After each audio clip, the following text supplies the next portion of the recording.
And hi, everybody, and welcome here to the Bob Show. This afternoon, we know you've got a ton of things to do, and we really appreciate you tuning in to us and spending a little time with us this afternoon. My name is Bob Recker, and I'm the host here. And we got Walt Miller from Silent Witness with us today, and we're going to talk a little bit about Silent Witness, but there's a couple of things I want to talk about real quick before we get started. First of all, got a call from some good friends, Chris and Ed. I'll just call them Chris and Ed. They live down in the valley and listen to the Bob Show all the time. And I just wanted to give them a shout out because there's a history between their family and our family that people could probably make a movie out of involving crash landings with airplanes and all kinds of strange things that we're still good friends for all these years. And it's been my entire actually boyhood all the way through adulthood now with Chris and Ed. And I just wanted to give them a shout out because it was good to hear from them, hear from Chris the other day. So Chris and Ed, way to go. We love you. Wendy and I love you, and we're glad you're still communicating with us. Second thing is Richard Holdaway, our good friend, Dr. Richard Holdaway, good friend from England, is coming back, and he's going to continue or this year, next year, 2025, be involved with the Distinguished Guest Speaker Series at Embry-Riddle University. And he's going to have 1, 2, 3, 4, 5, 6, 7, 8 different discussions. I don't want to call them lectures because he just brings information and shares it with the people that come to these discussions. And the first one's going to be on January 14th, and it's going to be the title of it. It's all new information this year. It's going to be called the Global Space Program, 500 BC to 2025 AD, and he's going to talk about all the things that have gone on. And the 500 BC's got me a little intrigued. The next one after that, that's on January 14th, by the way. So if you got your 2025 calendar, you might make a note. January 14th, probably be in the Davis Learning Center. And I think they're going to start at 7 o'clock. We'll get you more information on that. And the really good thing about all these lectures are they're free. So you can come on out and I guarantee you'll hear something, you'll learn something you've never heard or thought of before. So those are a couple of things. The last thing is, in order for the host of the Bob Show to get to KYCA Studios, I have to travel on Highway 69. And the DPS, Department of Public Safety, the folks that the patrolmen out there are wonderful people, but it's out of control on Highway 69. Just getting here, just 3 miles or 4 miles, whatever it is. I had people cutting me off, and I'm going over the speed limit just like everybody else, and cutting me off and doing things. But the thing today was incredible. A guy pulling a trailer, going at least 60 in the right lane, throwing dirt and everything all over the place while he's going by. He goes by me, goes by the guy in front of me and cuts him off, and he's pulling his trailer. And, of course, the next light right there where you turn in to go to McDonald's or whatever on the reservation there he is, stopped at the light. And as soon as the light goes, he guns it, smoke coming out of his truck, pulling his trailer. And he gets... There's a guy over here in the third lane and the far right lane, and here it's a race to go out to Chino Valley or go in on Sheldon Street, and it's a race. And the guy with the pickup truck pulling the thing won't give. He's going as fast as he can go, and this guy, the challenge is on now, right? You can just see this happening, right? Well, this guy on the right lane cuts him off, cuts the guy with the trailer off. Because he has to, because either that or he's going to just ram right into the barriers there. He had to do something. So he speeds up as fast as he goes. Anyway, he gets in front of him. Nothing happens. Well, then it gets even better. That guy's gone. The guy that cuts him off, he just disappeared. But the guy in the trailer gets stopped at the light by college. So there he is again. So he guns it. Well, there's a guy walking on the sidewalk. And the guy with the trailer, believe it or not, starts slowing down a little bit. Well, the guy walking on the sidewalk jumps into this guy's trailer while it's moving on Highway 69. Jumps into the trailer. And I'm thinking, wow, that's a little unusual. Dangerous as dangerous can possibly be. And he's got to duck under a thing, And anyway, he gets on the trailer. And as we start slowing down, because the next light's red also, the guy jumps out of the trailer and runs over the truck door opens and he jumps into the truck and the door slams and then he speeds up again and goes through the red light and disappears. This is all happening while I'm driving from our house. Wow. And this is the average Tuesday afternoon in Prescott, Arizona. And this bizarre thing was going on. Yeah. But there were all these other things going on too. It's just something's got to change on Highway 69. And Walt, it's not going to get any better. No. And it just the whole thing just seems so, to me, just, and I know I sound like, the old guy, get off my lawn guy, but at the same time, my gosh. Yeah, it's dangerous. People don't have the patience or the courtesy to slow down, and the driving behavior is absolutely ridiculous, without a doubt. I see it myself too. Yeah, I know, and I don't know how you fix it. I don't know if you just we used to have what did they call them when the cops would just go out and just give a whole bunch of tickets, saturation patrols, and and do that like every 2 months or so, and everybody gets it in their head. They might be there kind of thing, and it helps a little bit, but that wears off. Yeah, it's definitely a Band-Aid. You can go out and do those proactive enforcement patrols and saturation patrols, and they do help for probably a short term. Yeah.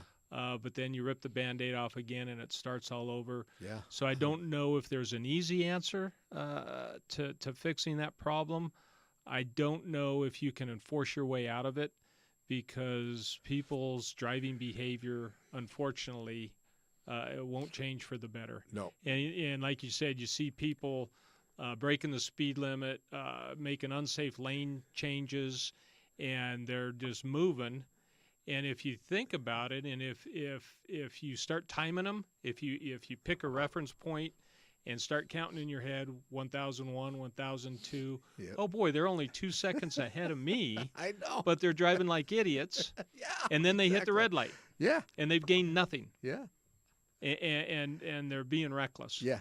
And that's the bad part. They're just being reckless. Yeah, exactly. And for nothing, like you just said, Right. for nothing. Right. They're just not getting. It's not serving their purpose, whatever that is. Exactly. Yeah. And I know being young is, it's fun to go fast and do all those things and have a loud car and all that kind of stuff. Yeah. But at the same time, man, you got to, Right. the old guys like me driving around on Highway 69, golly. Right. Goodness sakes. Yeah. Anyway, it is scary. There's no doubt. Yeah. Area code 928-541-1016 if you want to give us a call and ask Walt. Walt's in charge of the Silent Witness program here in Yavapai County. And you can give him a call and ask him anything you want. I'm sure he'll be happy to answer it. We're looking for the bad guys. One of the things I wanted to bring up, and I was going to kind of save it, but I'm not going to save it because I'll probably forget it. So let's just talk about it. You bet. It's the big fire that happened in Prescott Valley. Yep. April 1 was our fire, the Legato fire, and it appears that Prescott Valley Police have associated or tied the events, the criminal damage cases at Bradshaw Mountain High School. Looks like it's the same suspect, and we still have advertised on our website and on Yavapai Silent Witness Facebook a $45,000 reward that leads to the arrest of the individual responsible for those cases. Okay. Tell the audience, what do we know? Well, April 1st, if my timeline is correct, in the early morning hours of, would have been the 30th, right, or the 31st? Yeah, sounds right. 30th. They had a criminal damage report at Bradshaw Mountain High School. And a suspect, it looks like a lone suspect, entered the building, caused a tremendous amount of damage. And then later, after midnight, now we go into April the 1st, the apartments under construction there at the Legato luxury apartments, right there at Tim's Toyota Center and Florentine and Glassford Hills, go up in smoke. And it appears that a fire was started there. They have ruled it to be an arson case, and that site that was under construction, that through media accounts was a $60 million loss. went up in a matter of a few hours. And they've been working around the clock. I am still receiving some tips on it and getting those forward to the Prescott Valley Police Department. But to date, nothing has turned into an arrest. So we're still asking for the public's help. Again, we don't need your name. All we need your information. Right. So if you call silent witness, we'll go through all that, the process to do that too. But didn't he have a whatchamacallit on his helmet? GoPro, yeah. A GoPro on his helmet. Yep. And folks, I know this idiot who did this criminal who did this, probably is not listening to the Bob Show. I'm betting that he's not listening. But yeah, I'm not a betting Drew's man. over there laughing right now. I'm not a betting man, No. but I don't think he's listening. Yeah. But I would somebody's mom, somebody's grandmother or grandfather or father, somebody that might be listening to the show right now may have heard something. Oh, it's that subject was brought up by by my kid eating dinner or something. You bet. I wonder who that was or something. So it's Right. still floating around out there, and anything at all to catch this guy or gal or whomever would Right. be a very, very good thing. And if you go through silent witness, we would be delighted. We would be absolutely delighted to pay somebody $45,000 without even having to know your name to catch this person and put them in jail where they belong. Yep, absolutely. Yeah, and you mentioned the GoPro. It's speculated that all the events were captured on his GoPro, his video recording device. Of course, speculation is somebody else besides our suspect has seen that video, and we're asking again for the public's help. Give us some information. If you've seen the video, if you know who this suspect is, please give us a call. Send us a tip online. Why would you use a GoPro if you weren't ever going to show it to somebody? Yeah. That's the theory, right? Exactly. So there's, and we've talked about this before, somebody out in our community knows what happened, who, what, when, where, and why. Yep. And we need that information to solve this case. Like you said, family member, a friend of a friend, all the information A I'm clue, receiving. anything you've got. You bet. Let us know, and maybe it'll work out. Yeah, you just never know. That's right. All right, we got to take our first break, so let's go ahead and do that. So stick with us, folks. We'll be right back.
And welcome back here to the Bob Show. We're talking to Walt Miller from Silent Witness, and we've been just yapping away, or at least I have, during the break, and talking about that big fire out in Prescott Valley.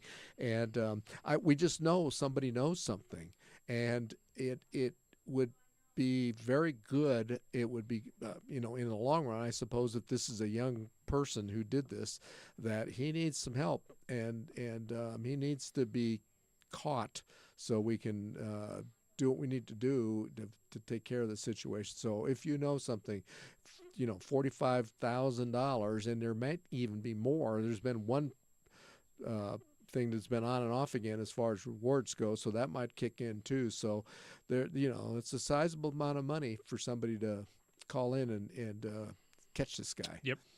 I believe there's still $10,000 offered by the ATF. Okay. That's going to be separate from Yavapai Silent Witness. Right. And they run a little bit different program than us. So potentially, you could be looking at $55,000 total, but $45,000 just for the arrest from Yavapai Silent Witness. Yep, just for the arrest. Yep. We don't need we're not interested in convict. We are interested, but you get the money whether they get convicted or not. That's right. Yeah. So, all right, real quick, I call in the Silent Witness. I'm calling you right now, Walt. Okay. What happens? I've got a tip. I'll be sitting at my desk. Phone rings. Pick it up, and I answer. Yavapai Silent Witness, and usually the person says, "I have a tip for you. I have some information to share with you." Several times I've got people that start off by, "Are you sure? Are you sure this information is anonymous?" And I said, "Absolutely. I have no idea who you are. Don't give me your name. Don't give me your friend's name. Don't give me your relative's name. Just give me the information you have." The phone comes up as anonymous. The phone number comes up as anonymous, so I don't know. I can't trace back on a phone.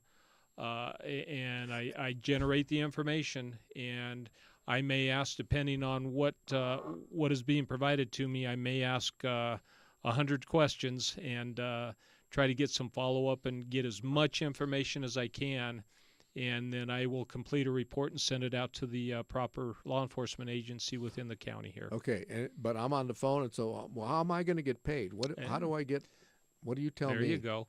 At the end of our conversation, I will give the tipster two different numbers. I will give them a tip ID number, and then I will also give them a password. Okay? So what you can do once you've got that tip ID number, you can log on to our website and go on a program that's called p3tips.com. And that's where all of our tips are generated, and that's how we get them sent out to the appropriate agencies. So you would log on to p3tips.com. You would enter that tip number that I give you. For example, it could be 100-M as in Mary 2312. You would enter that number, and then it would prompt you to enter the password that I give you, so you only see that tip that you gave. Oh, wow. Yep. I didn't know that was going. That's Yep. good. So you can't. So the tipster can't see other tips that are out there. Again, confidentiality. Of course. So then you can dialogue with me back and forth on the computer. Again, I don't have email addresses. I don't have IP addresses. We just dialogue back. If I send you a message via the dialogue, I send it off, and I've got to trust that you're going to check that and send me the information back that I'm requesting. Or at the end of the tip, it leads to an arrest. I will dialogue back, and I will say, John Doe has been arrested based on your tip. You are eligible for a reward. Please check back with me on this date. Or you have been given a $500 reward approved by the Yavapai Silent Witness Board. Please recontact me with instructions how to get your reward money. And then we dialogue back and forth on the computer, and or sometimes they can call me. And if I do get the phone call asking for reward information, they've got to give me the tip ID number and the password. Yes. So you know for sure. So I know for sure it's the correct tipster that I'm giving the money to. And folks, we've been doing this. Silent Witness has been around for like 40 years now, 30? Close to 40, 1981. Okay. So if my math is right. And I know this because next summer 40. we're going to hit our 40th annual golf tournament. So yeah, we have been. I believe it was established in '81, Okay. and the golf tournament may have took off after that. Yeah.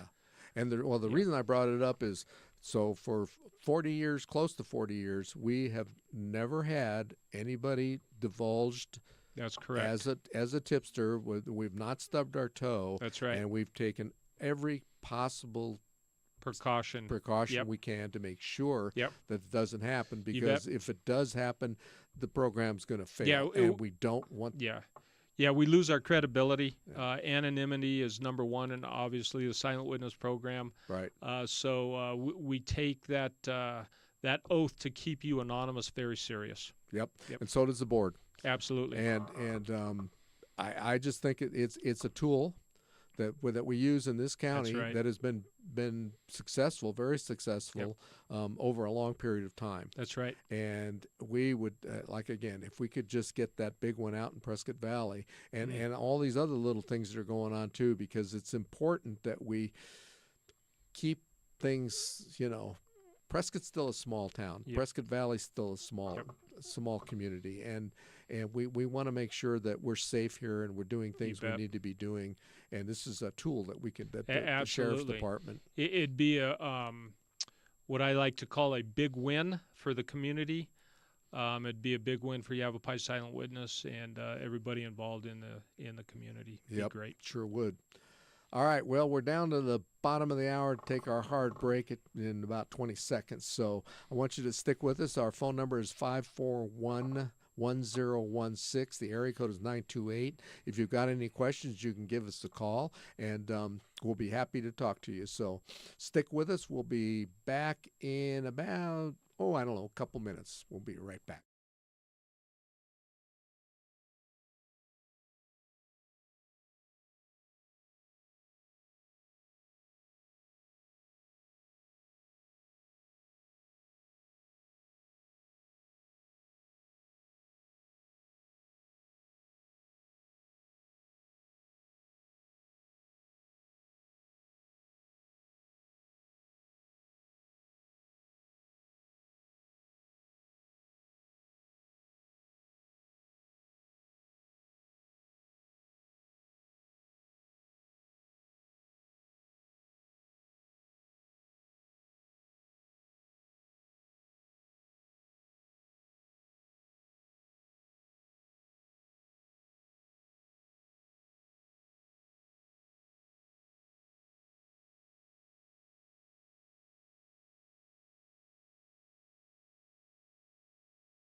And welcome here to the Bob Show. I'm Bob Recker, the host here. We're talking to Walt Miller from Silent Witness, the manager of Silent Witness. And we were just talking about stuff that we want to get to this last half hour, but I want to begin by thanking KYCA. They really support our program, and they get involved with our Catch 22 program, which we're going to talk about here in just a second, and it's a big deal, And now we're back to communities again, and Prescott Valley are still small communities, and a station like this has people like you who they know, who give them information, and they get it out to the local people, and it pays off because Absolutely. we have enough exposure that we find these people, and people know that we're good to pay. That's right. And we're happy to pay, and it's just another tool. Like I said, the sheriff's department and the police departments in the communities, including Chino Valley, of course, and Mayor, that they can use to help catch the folks that need to be put back behind bars. It's a great program, and I apologize for not knowing when Steve Scourgis started the Catch 22 program through Yavapai, but it's been very successful. It's been widely popular throughout the state. Not only, like you said, the radio station here, KYCA, they get the information out. I'll get a phone call if I've got a question or two on one of the bad guys, and I'll clarify it, and boy, they get it right out, and we make sure everything's accurate. But I also advertise outside of Prescott because a lot of our bad guys end up in Coconino County. A lot of our bad guys end up in Maricopa County. So I'll do some advertising out there as well.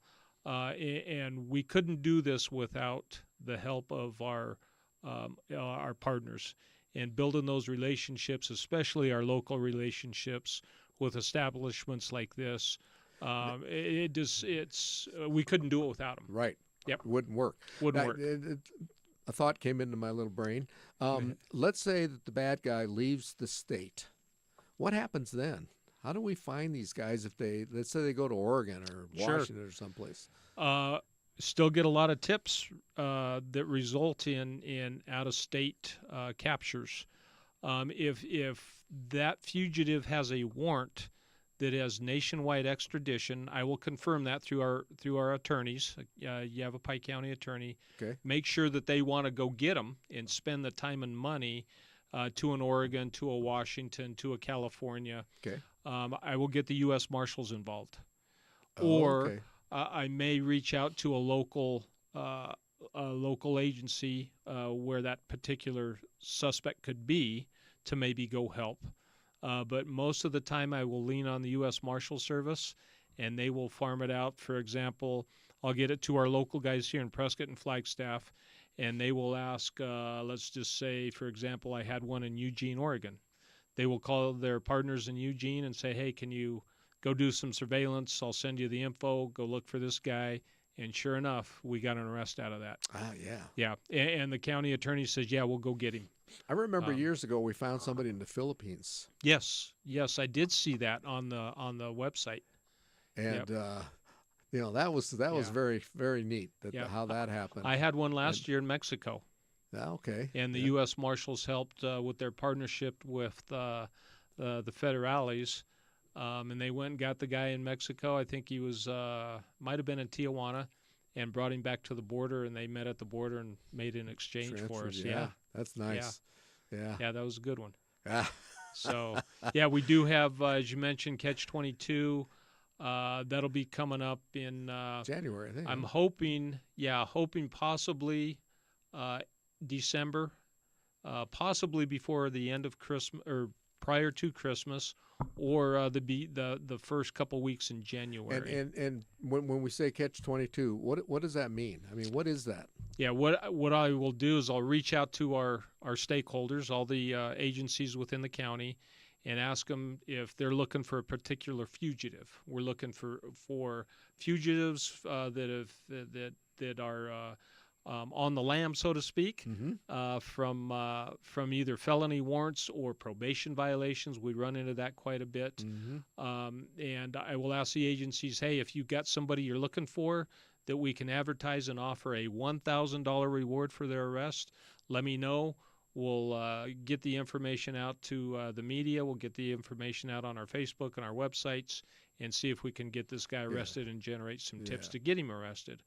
So I'll reach out that way and ask, I'll solicit the agencies for a fugitive list.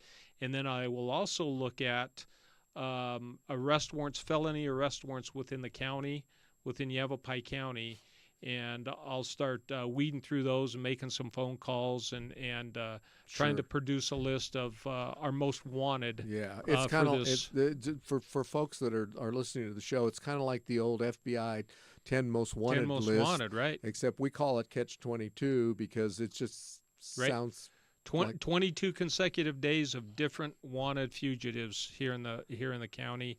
And you can earn $1,000 if your tip leads to an arrest. Right, it's an automatic $1,000 for that tip. Once you get on that list, somebody's wanting to find you. That's right, and get you back in jail because these folks have already committed a crime. It's not like silent witnesses out there trying to catch people. Right. It's people that have already been, most of the time anyway, been convicted of something, and then they're trying to. Yep. And unfortunately, we have our share of repeat offenders, and I have noticed that several of our Catch-22s have been arrested, and I do a little follow-up on the arrest, and they've been sentenced to a term in Department of Corrections, Arizona DOC. Oh, okay. So it feels like we're getting some justice. It feels like that our program can be making a difference to our community. And I think it is. All right, well, it's time for another break. So let's go ahead and take that break now. Stick with us. We're going to talk a little bit about our golf tournament and some of the sponsors of our golf tournament right after these messages.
And we're back here on the Bob Show, and thanks for sticking with us. We're talking to Walt Miller from Silent Witness, and we've gone over the program. We've talked about Catch-22, which is like the top 10 FBI most wanted list around here, so we can get these guys back in jail where they belong because they did not do what they were supposed to do, either escaped, parole violations, probation violations, and all these kinds of things, and we got to make the system work. So that's what our little niche is doing. And you might say, well, where did the funds come from that we use to pay for the tips? And back in the old days, it used to be RICO money. We used to get money from RICO, and we don't do that anymore.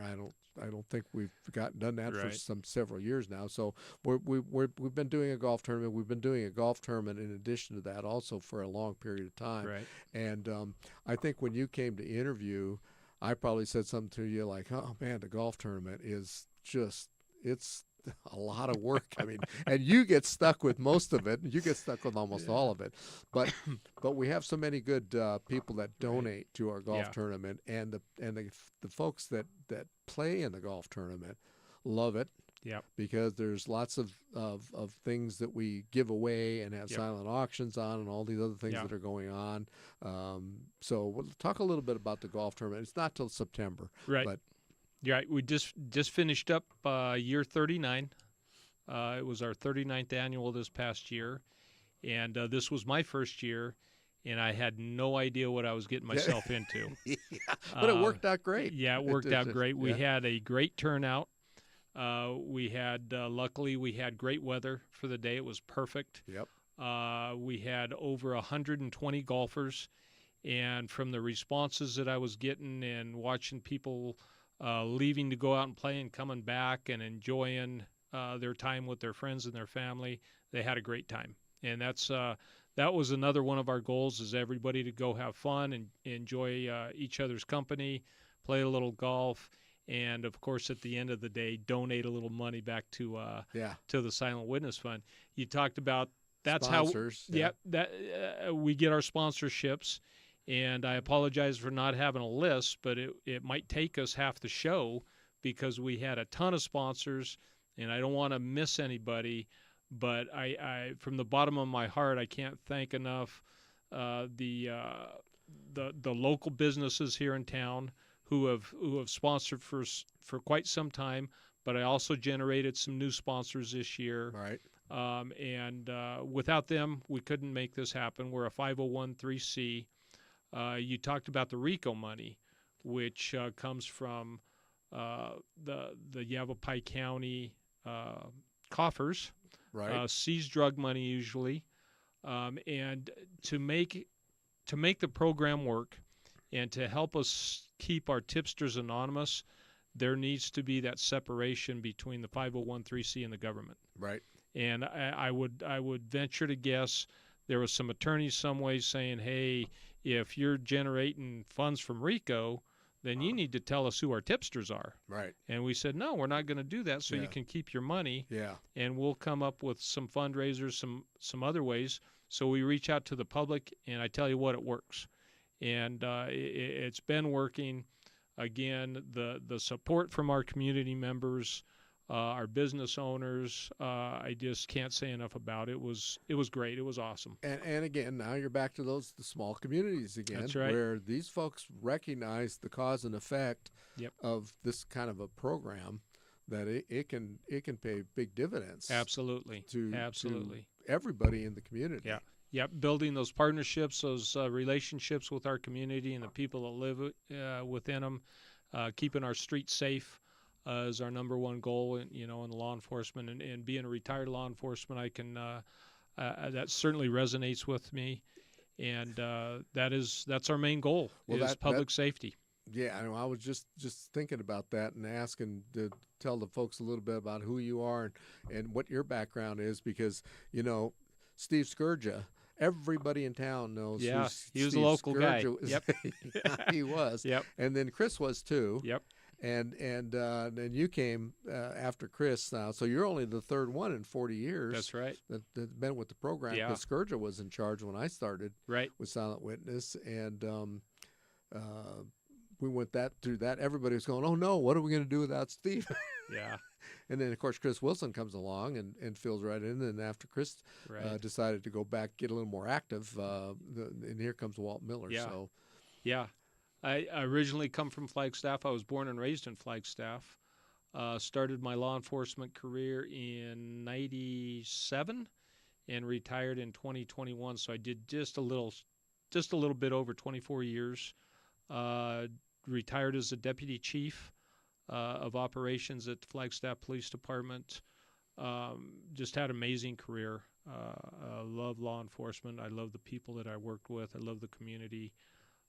It was tough to step away, but the time was right, and my wife had other job opportunities outside of Flagstaff, and we decided to let her run with the ball a little bit. And, sure. And I was able to relax for a year or two, and then we moved here, and I'm right back in the fray, so to speak. You are kind of, yeah, a little bit, but it's not quite as intense. Well, right. But your office is over in the sheriff's department. Yep. And Sheriff Rhodes is nice enough to house me over there. Gave me some office space, and I'm able to relate with the deputies over there and the command staff, and they're able to help me out with anything that I need, basically, and it's been a great relationship. Yep. And if the the makeup of the board of directors is everybody's local, Right. and Yep. everything stays local, Yep. and they're business people, and they're retired people, and they're different folks that have been around for the most part for some time now, Absolutely. Yeah. and Yeah. We've got a that was another thing that really resonated with me. We've got a crime stoppers or a silent witness in Flagstaff, Coconino County, uh, but it wasn't as active, and it doesn't generate the type of tips that Yavapai does. And I think that a lot of it has to do with the participation and the activity of a very good, solid board who's been around forever. yeah, some of So, them have. yeah, yeah, and yeah, you say that tongue in cheek, but you're one of them. Yeah. Well, I'm not anywhere near as long as some of the folks that have been on there. Yeah, So yeah, it certainly helps with running a successful program when you have good, solid people who stick around. And I'm lucky enough to surround myself with good people that help me out and give me some guidance. sure. And if somebody wanted to be on the board, I guess we would say, I guess I would say that maybe be referenced by one of the board members, Right. and they might come and have a discussion with you about how the board operates and how the program really works. You bet. And if you end up getting recommended for the board, I'm warning here, folks, you will have to get fingerprinted. Yeah. and The background process is very easy. Yeah. It's nothing over the top. I do a quick background on everybody who comes in new. We've had 2 new members since I've been on this last year, but it's a very simple process.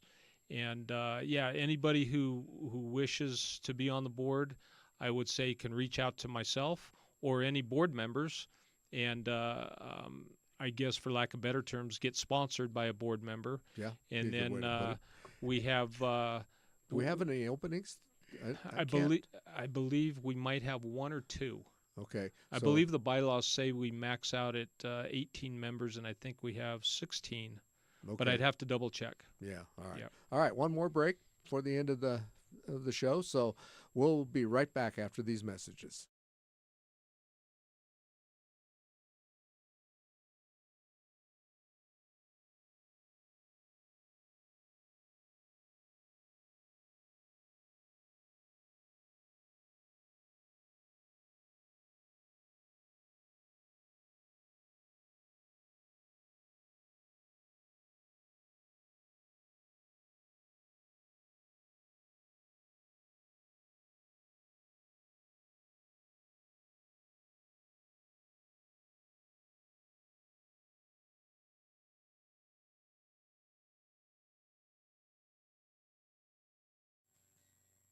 Here we are back on the Bob Show. That was a quick break. Holy mackerel, that's good. And so Drew's over there running the show. I can just see him through here just barely, and he's doing a good job. Hanging in there, all right. And you're welcome. Andrew's over here. He's giving me all kinds of hand gestures and whips and keeping us in line and all that. So, folks, I hope you've learned about Silent Witness. I know Walt's been on the show before, and he's also been on Malcolm's show, Malcolm in the Morning show, and Silent Witness is mentioned a lot in the reports here on KYCA. So we want to keep everything out there in front of people. We want people to know we exist. If you want to know more, you can call Walt if you want, or before you give the phone number, or you can get online and look at the program online by going to YavaPaiSilentWitness.com. Okay. We are in the process of generating a new website right now as we speak. The old one's still up and running, but we're generating a new, fresh look for Yavapai Silent Witness. I believe the website that will come out, that'll be produced on this platform, will be a lot more user-friendly. It's very clean. It's very sharp-looking. We've thrown some new logos in. So we think it'll be a big success. But you can go to yavapaisilentwitness.com and look at the program online. You can also go to our Facebook page, Yavapai Silent Witness Facebook, and get updates on Catch 22. If once we get a capture, I will advertise and publish that, so the tips are no longer coming in because we've obviously captured that person. So you can read about the capture, and I give a little synopsis on how it went down, and basically talking about we received a tip, got it to Prescott Police Department, for example, and they were able to make arrests. Right. And we're not talking about people that are getting traffic tickets here. That's right. We're talking about felony offenses. Felony offenses. Right. The program is set up for the arrest of felons. Now, that's not to say if an agency doesn't have a problem that maybe only a misdemeanor offense, a criminal offense, we'll still help out with that and advertise and try to generate some tips. But the program is set up for felony offenses and wanted felony fugitive suspects. And a thought just ran through my mind again. Something like a cold case. Oh, yes.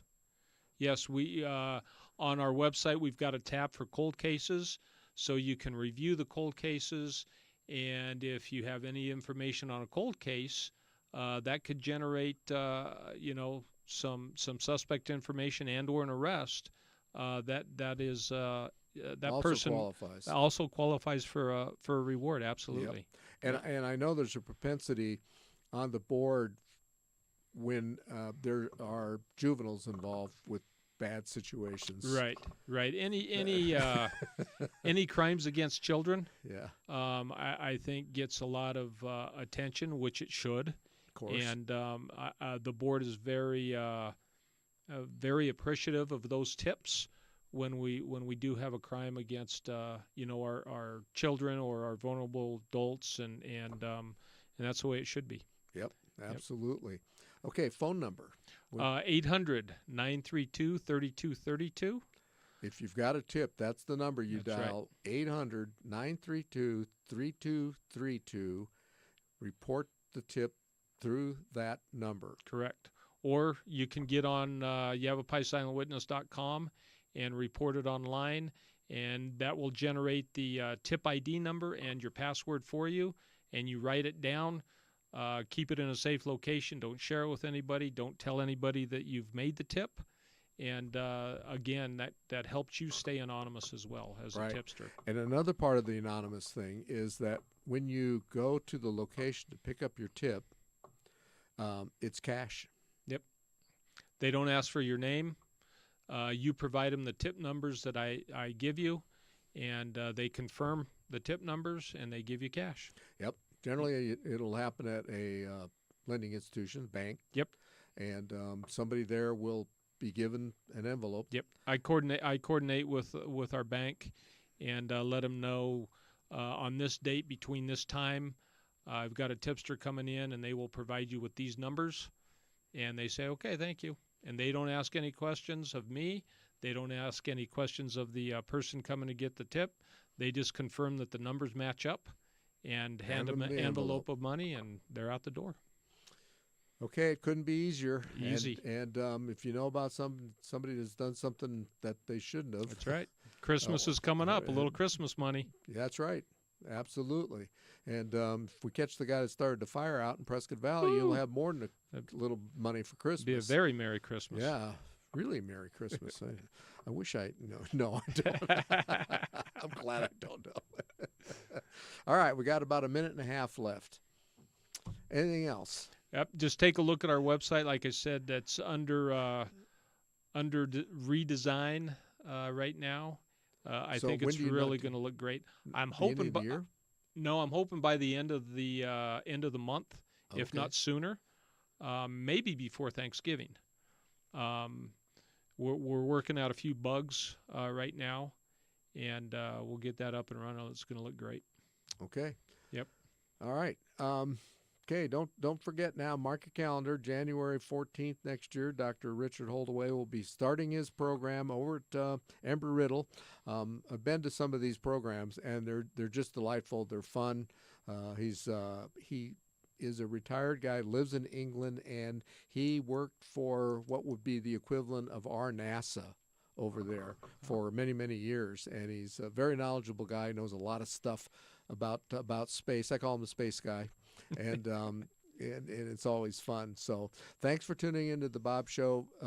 We're on a podcast. I keep forgetting to look up at the little screen up there, but thanks for tuning into the Bob Show, and goodbye to JP and the professor, and we'll see you next time